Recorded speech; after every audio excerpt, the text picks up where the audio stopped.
Some big news for you this morning. Former presidential candidate Andrew Yang has now officially launched his campaign for mayor of New York City. Let's take a look at his launch video. We need to realize Martin Luther King Jr.'s dream of a guaranteed minimum income and get cash into the hands of people who need it most. Hang in there, help's on the way. We'll bring New York City into the 21st century by getting everyone high-speed internet so our kids can learn. Hire more teachers and reduce the class sizes. I think that would make a big difference. It's hard, when you have a class of 30 kids. We'll take back control of our subway. Stand clear of the closing doors, please. We'll create a people's bank so it stops being so expensive to be poor. Your advocacy for universal basic income is so critical. The surest way to end poverty is to put money in people's pockets. It's that simple. We'll reopen intelligently to revive our incredible culture. Maybe we can even save the Knicks.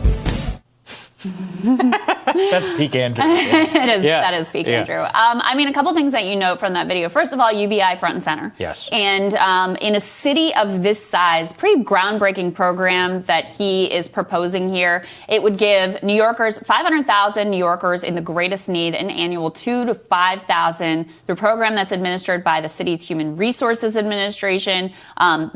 Administration administers other city benefit programs that would cost about $1 billion a year. The thought is to get philanthropic organizations involved to help fund some of that money. Obviously talks about the subways. I'm sure that is going to be a huge part of it. Massive issue in the New York mayoral campaign. But also what really jumped out at me is that he had Congressman Richie Torres there. So Andrew Yang, obviously the quintessential outsider, new to politics, he's really looking to put himself in that firmament of New York City establishment politics as well. So I thought that was an interesting move on his part. That's the thread that he's going to have to needle. I'm not going to look. I don't know that much about New York City politics, but I have ridden the subway recently, and I did 5 years ago, and it's terrible.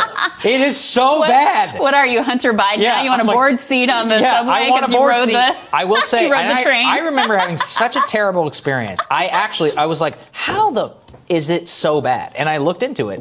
It is still run on a switcher system from World War I era technology because of a lot of different reasons for the state, the current. So I'm like, you know what? If there's anyone who could do it, it's probably Andrew Yang who could do it. But more seriously, I think that UBI in the middle of this crisis, especially in New York, one of the second most expensive city in the United States, with such massive structural problems from the public school system to, you see the ability for so many people to make rent. They have housing problems. They have trash problems. They have public transit. It will need managerial competence on an epic level combined with, and this is the key, it's not just managerial competence, managing the downward spiral of the city, but somebody like Andrew with really big ideas to inject more cash in people's hands. They need to save. Restaurants are the heart and soul of New York City. We have lost 1/6 of our restaurant stock. I would bet disproportionately located in high rent areas like New York and LA, Chicago, and elsewhere, especially those that have been shut down for a long time. They need somebody who really thinks big and big in order to come back in a big way. I think in that ad, if you watch the whole thing in that launch video, something like 60% of New York City restaurants closing. It's New York City is screwed right now because they've been so hard hit by coronavirus. That initial wave, absolutely brutal. The vaccine rollout now is a complete disaster, not going smoothly whatsoever. And so, they've been incredibly hard hit. There were already problems with the city before coronavirus hit. Huge.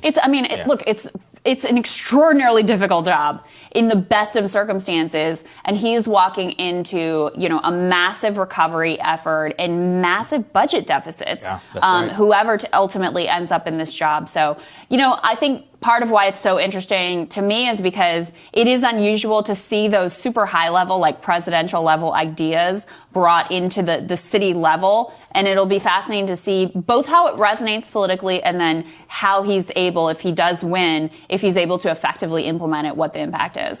No, I think that's right. But look, wish him the best. It's going to be fun to watch. I'm sure there'll be some fun Yang Gang moments throughout this whole thing, and we'll be good. his campaign manager is probably hoping for not that many fun yang bang moments. Some more whipped cream. We'll be cheering for him. I guess we all have to wear masks now, so we can't do the whipped cream thing, but I enjoyed it. Tomorrow in Rising, Eric Weinstein's going to join us to discuss how to reconcile the country. Rather important topic. Friend of the show, editor-at-large Jacobin, founder of the Daily Poster, David Sirota, is going to return.